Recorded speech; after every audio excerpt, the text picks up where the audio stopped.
We're standing in the cavern of the evil wizard. Narrating. You gotta love a computer game that measures your food with a simple raw number. Told you to take out the garbage! Mom asks kid to take out the garbage when he's clearly doing stuff and can't wait for 1 hour, Mom. Cliche. Also, I know the computers back in the day didn't really believe, know how to, or care about your ability to pause games back then, but that's a sin. Teams are being led into the field and the crowds are going crazy. Yay! And wait a minute, it's the Yankees star pitcher. He's coming out of the bullpen. What kind of f***ed up baseball fantasy is this? The teams are being let out onto the field and the crowds are going crazy. Why would both teams come out onto the field? Why are there multiple crowds? Why would the Yankees star pitcher be in the bullpen at this point? And why would the announcers say, wait a minute, like it's some huge revelation? I know he's just a kid, but that's just plain crazy. Rick Roden is on the mound for the Yankees. That's how bad it's gotten for the Yankees in the 80s. Kids are resorting to being Rick f***ing Roden. He wasn't a bad pitcher, but come on. Goodbye, Mr. Spalding! Friends. So if you get real close to the fort, you can see all the way down to her flowers. Referring to dirty pillows as flowers. Movie simultaneously rips off Little Anthony and the Imperials and contributes to Nellie's future career. And either is a sin. Really, both.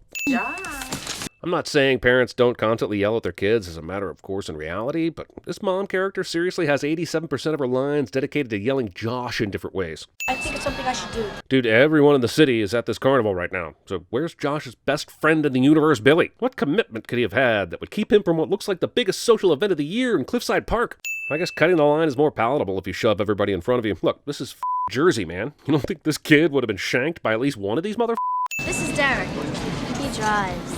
That's how I introduce everyone I know, too. Every party I go to, I bring my friend Mike. I tell everyone, this is Mike. He drives. Also, I don't go to many parties anymore. Also, I'll tell you what's stupid. Taking a goddamn soft pretzel with you on a ride like this, where it's bound to be ripped from your terrified hands by the wind, then land on an unsuspecting pregnant woman's stomach, forcing her into immediate labor, and to eventually name the kid Carney. Carney grows up to live a life of righteous criminal activity, but that's a story for a different sin. Read this sign. You must be at least this big to ride this ride. The height requirement for this f***ing ride is goddamn astronomical. Josh has got to be taller than 4 feet, right? That's the usual minimum requirement for a fireball-type ride, isn't it? And this is the whole basis for the Zoltar wish. Just a second ago, Josh was being embarrassed by his parents, who had stuck around to take pictures of him while he tried to run an uncoordinated mac on Cynthia. I guess they just left after that, so that Josh could take his lonely walk to the Zoltar machine. Good of the Carnival people to take a machine that's apparently out of order, put no sign on it, and leave it close to the other games, so it at least looks like you can play it, and leads you into an area where you'll likely get mugged. I wish I were big. Not only roll credits, but roll those suckers with appropriate grammar. Not many 12-year-olds would be doing the wish-were agreement this well. Also, I know this is the inciting incident and all, but all he really wants is to get with Cynthia, and getting big is just a means to a possible end. So why not just wish for Cynthia to dig on him? Alright, let's see if Zoltar can put his money where his mouth is. It takes all night in a creepy windstorm for Josh to turn into Tom Hanks, but only a few minutes for him to change back into Lil Josh at the end of the movie. Strangely enough, Josh named his bicycle Rosebud. Oh my god, look at this bundle of convenience so that Josh's mom doesn't notice that he's replaced by Tom Hanks in the morning. Josh hasn't changed yet, and she takes the baby out of the room, thereby ensuring that she doesn't notice his transformation in the morning when the baby wakes up. Easy, doggy, easy. Louis DeJoy. Mirror is conveniently open, so that A, the movie can advertise some bathroom products, and B, it can make this Josh is Tom Hanks now reveal. Also, Josh, what good news is that you are big. Your wish was granted. The bad news is that you now can't ask Cynthia out. Tom Hanks is so great at physical comedy, especially when he was in his prime, so you'd think I'd take a sin off, but even in his confused state, he knows he wouldn't be fitting into his kid-sized jeans, so my hands are tied. Also, what happened to his underwear that now fits his adult body perfectly? And why'd he strip all the way down last night? And when, since he was clearly in pajamas when Mom checked on him earlier in the night? Yo, the Zoltar machine may be magic, but the entire carnival wasn't, right? Seemed like it was just a normal midway. Ain't no way they struck camp with all that f***ing equipment by 7:30 the next morning. I don't care how much practice they've had. You bastard, what did you do to my son? Damn, if Mama Baskin were this concerned about stranger danger, why'd she leave the front door wide open? 18th century style police calling. Not getting back on defense. Who's this kid? Dwight Howard? Jesus Christ, were all these kids already holding basketballs and dodgeballs to throw at Billy? Might as well have been somebody with a tomato in this group. Billy believes Josh because he sings that song they always sing together, but I'd still think that either Josh was playing a joke on me, or this guy's been following me and my buddy around and knows everything about us before believing this shit. Oh cool, you can catch a double feature of Wall Street and Barbra Streisand's Nuts at this theater. But wait, those both came out on December 11th of 1987. But the milk carton we see later says that Josh went missing on September 12th. That means in addition to the magic and bigoting, Josh also transported several months into the future. Go! Penny Marshall's taxi driver. Well, I don't want to stay here by myself. I can't help it, Josh. They gotta be home by 10. By 10? Damn, I remember some loose parenting in the 80s, but man, this is a school night, and Billy's 13. I guess his parents wanted him out of the house for the night so they could watch 9.5 weeks on the VCR. What if I can't sleep? It's probably better if you don't. Why did they have to come into the city at all? Couldn't they find a hotel in Jersey in which to lay low? All they need to do is find out where the machine is, which is going to take a telephone. No reason to risk life and limb in this grimy hotel, right? I'd use a chain if I were you. And now a child will just wander around the seedy parts of New York City by himself, accompanied by no one who even looks like an adult.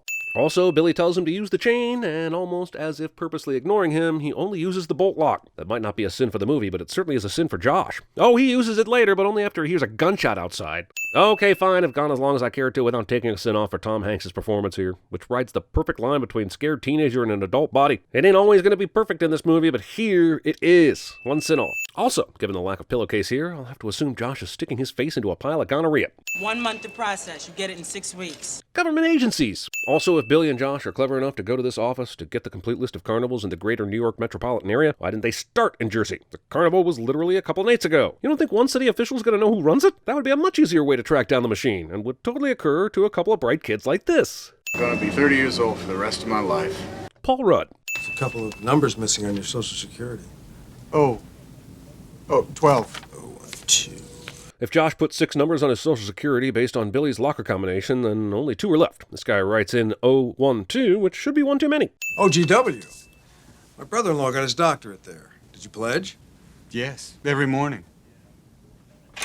It happened again. Because live-action Wilma Flintstone walks in at this very moment during a f***ing job interview, the hiring manager completely forgets this exchange and everything else that makes Josh an unsuitable hire. And he hires him on the spot. The girl is absolutely useless. You have got to give me someone who knows what she is doing. I'll ignore this completely inappropriate but cinematic interruption to notice, why the does David have a f***ing reel-to-reel rig in his office? This is the late 80s. I understand a record player, tape deck, hell, CDs were around then, but a f***ing reel-to-reel? How f*** are you gonna play on that? Freddie Slack's Boogie Woogie from 1945? See that girl over there in the red? Say hi to her and she's yours. Slut-shaming.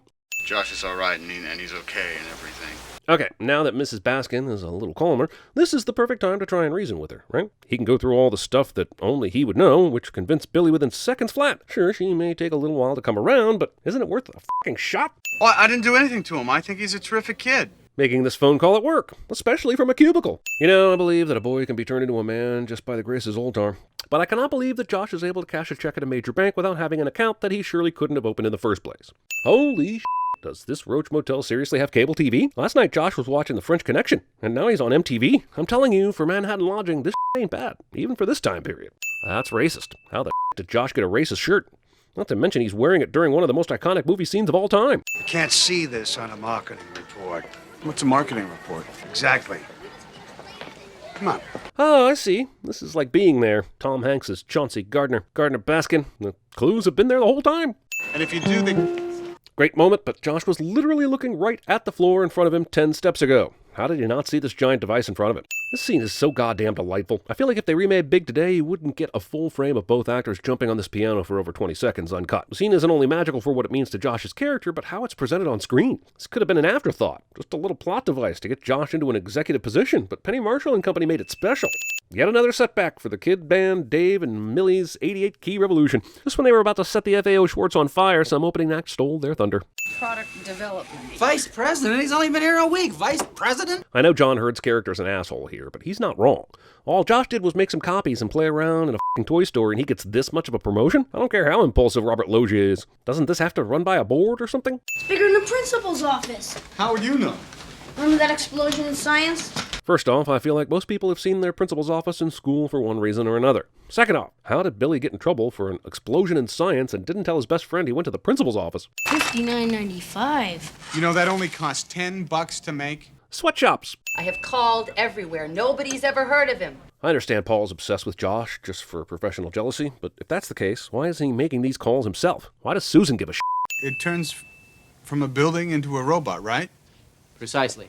Well, what's fun about that? I know this is supposed to show off Josh's marketing prowess, but I think he's overreaching here. I mean, wouldn't it be cool to have the Sears Tower fight the Taj Mahal? The Washington Monument fight the Capitol? The Great Pyramids against Big f***ing Ben? That sounds awesome! Well, couldn't it be like a robot that turns into something like a bug or something? Like Insecticons. Sorry, Josh, Hasbro thought of that. Too bad you're fired now. A prehistoric transformer? Grimlock denial. Since Josh can now afford an apartment like this in Manhattan, it would have been awesome for us to see his reaction to the kind of paychecks he's getting now. He thought $187 was huge earlier, and that was pretty funny. But imagine how he would react to like $10,000. Baskin, rental delivery. Nice, you assholes. See if you get your bunk bed in one piece after that f***ing stunt. If you don't get your knees broken. You don't f*** with New Yorkers, man. One time I flipped off a truck in the East Village that almost hit me when I was lightly jaywalking. He stopped immediately and got out of his truck to kick my ass, and I had to duck into a nearby Tower Records to escape. Working for a Living by Huey Lewis and the News is playing right now, so we won't play the sound here. But during this scene, Josh writes his mom and tells her about how he's being treated super well. You gotta wonder what the cops think about this kidnapping, since no one is demanding a ransom and Josh is telling her it's a lot like camp. Have a couple of drinks. It's a party. Sure, an office party. You know, one where the president and owner shouldn't be encouraging drunken behavior from his underlings. Gosh. Crotch hand. This man, Josh isn't 5, he's 13. And by that age, you should absolutely know not to dip this much. This is all lovely and hilarious, I know, but why is Josh in the crudité section for this long? Isn't a kid like him more interested in chicken wings or roast beef or anything other than vegetables? I loved your ideas on the squeezy doll line. Toy flirting? It's beluga. Macmillan orders it every year. Then why the f*** isn't everyone huddling around this area? That's like $1,000 an egg. I want to spend the night with you. Do you mean sleep over? Well, yeah. Okay. But I get to be on top. Dude, the entire reason Josh made that wish to be big was because of a girl. You don't think he has any f***ing clue what's going on here? I know he's not Don Juan or anything, but he can see when a female is throwing herself at him. Pepsi. I know Susan is a funless executive and all that, but this also can't be the first time she's been on a f***ing trampoline. She acts like she's taking the first steps onto the surface of Jupiter and has no idea what to do. Foreplay. So, what have they been doing since they stopped jumping? It couldn't have been that late by the time they got back. So, they had to have done something between the trampoline and bedtime. Did they talk? Drink? Play pinball? 69 each other for a couple hours? Damn it, I don't want answers. Have fun last night? Sure. Aren't they like shacking up together? And he saw her clearly go home with Josh last night. And he's driving her to work. So what's up with this super casual infidelity? 1918. Wait, it's that close? Haven't we been seeing a montage of Josh getting his ass kicked in this racquetball game? You said it had to be over the line on a serve. No, I did not. Now give me the goddamn ball. Jesus, if this dude were any more of a sports asshole, he'd be injecting deer antler spray directly into his scrotum. What's this? What does it look like? Shampoo, razor, toothpaste? In Paul's defense, how the hell would he have known what's in the bag? What is so special about Baskin? He's a grown-up. No, movie. You were doing fine. You'd been admirable and receptive to admiration. You'd established trust with the embarrassing truth about Josh's underwear. And now this ham-handed segue into an attempt at ironic dialogue. It won't do. Also, maybe you just said that to hurt Paul, but Josh is anything but a grown-up. Even if you don't know, he's a kid who was granted a magic wish to be big. That has a Gumby chair in his apartment. I can't believe you brought up Golding. He also brought up a whole roster of other men you slept with in this classic She Only Got Where She Is because she f***ed everybody tale we used to see in movies all the time. What's so special about Golding? Who the f*** is Golding? I'd be less worried about the choking hazard and much more grossed out by strange people throwing dough into your mouth with their grubby ass hands. You know, Paul did have a point about Susan dating her coworkers. What's up with that? She's had a string of boyfriends that can constitute multiple conflicts of interest. Isn't there at least a f***ing HR form she needs to fill out? Don't worry, Josh, you missed the Zoltar machine this time, but the real Zoltar was inside you all along. Wait. And this is the scene that Susan professes her affection for Josh, and it's kind of sexy and sweet until you remember this kid is 13. Too many seconds of the one scene in this movie that made it impossible to watch with your parents when you were 10 years old. The movie essentially posits that as soon as Josh has himself some coitus, he's a member of high goddamn society. And I wish that were the case, but when I hooked up with my second cousin in junior high, all I got was a pat on my back from my grandfather. You're right. The whole game He's is to why. Damn it, now everyone wants to f*** this dude. I'm wondering what kind of message this movie is ultimately trying to send. Between this skateboard bullshit and the Teen Wolf shirt earlier, it's pretty clear this kid is a discount Michael J. Fox. Wealthy New Yorkers ordering goddamn Pizza Hut during a brainstorming session? Get the f*** out of here! Man, Josh sure is concerned about this relationship, eh? Even to the point of blowing off his best buddy, who's left multiple messages about the Zoltar info with his secretary. This once again proves that the power of boners is greater than the power of wanting 17 years of your life back. Would you come back at lunch? Or I'm a little bit busy right now. The movie really isn't about this, but Josh's transformation into an actual adult and settling into it would have been a fascinating thing to explore. Josh is nearly everything he wants. Even though he's about to montage his way back to wanting to be a kid again, it feels like it's a tougher decision than the movie is making it out to be. Who the you think you are? I would remove a sin for a studio movie sneaking in an F-bomb into a PG film, but it's also basically how kids in New Jersey are taught to talk from birth, so I just can't. Movie leaves us hanging on whether the thermal pod throw melted the wizard or not, and I've been waiting 80 minutes for that asshole to get melted. You're just gonna get to the next scene without telling me? You, Penny Marshall. f***ing with piles of raked leaves. Do you assholes know how long that shit takes to rake up? God damn it, have some f***ing respect. So, no one notices or gives a shit about the rando old man in a trench coat carefully observing the junior high graduation photo?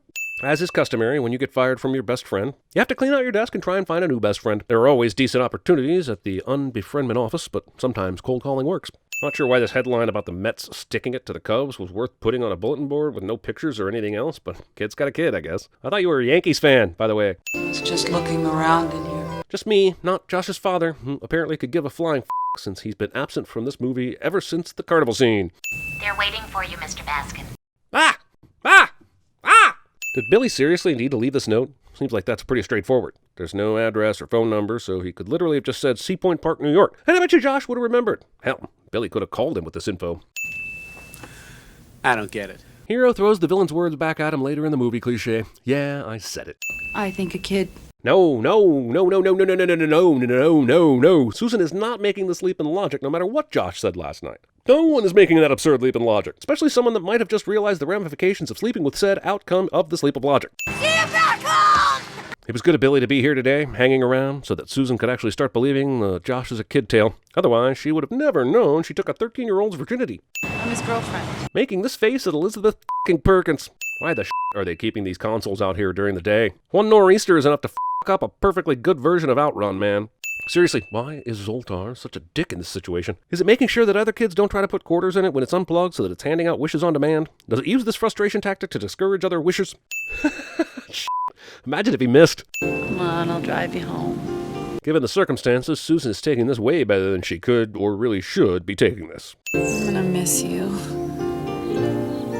I miss you too. You know who else is gonna miss Josh? Robert Loggia. Hell, that guy put his career on the line to promote this asshole and then bam, disappears.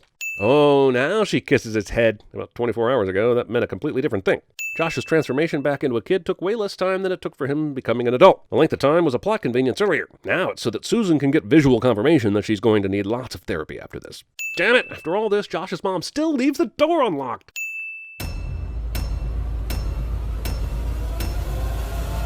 Okay, Tiny Dude is big now. He's big now. Pop quiz! Did you know that CinemaSins has 2 more channels? Music Video Sins and TV Sins. If you, for whatever reason, like our snarky style, you'll probably enjoy even more ridiculous bullshit over there. Okay, that's it for now. Back to the outtakes. Merry Christmas, Mary! I'm gonna wreck it! A symbol of your lost youth and innocence! Where is my child? Give me back my son! Do you want a chocolate? I could eat about 1.5 million of these. If I had stopped suddenly, you would have hit me! I want you to get a f***ing driver's manual! You know, a cute young boy like you got to think of a future lady friend in your life when you're finished wolfing around. Of course, I'm taken. That's Robert Loggia. R as in Robert Loggia. O as in... You dipped the chip, you took a bite, and you dipped again. You take the blue pill. The story ends. You wake up in your bed and believe whatever you want to believe. My name is Woody, and this is Andy's room. I got a boner.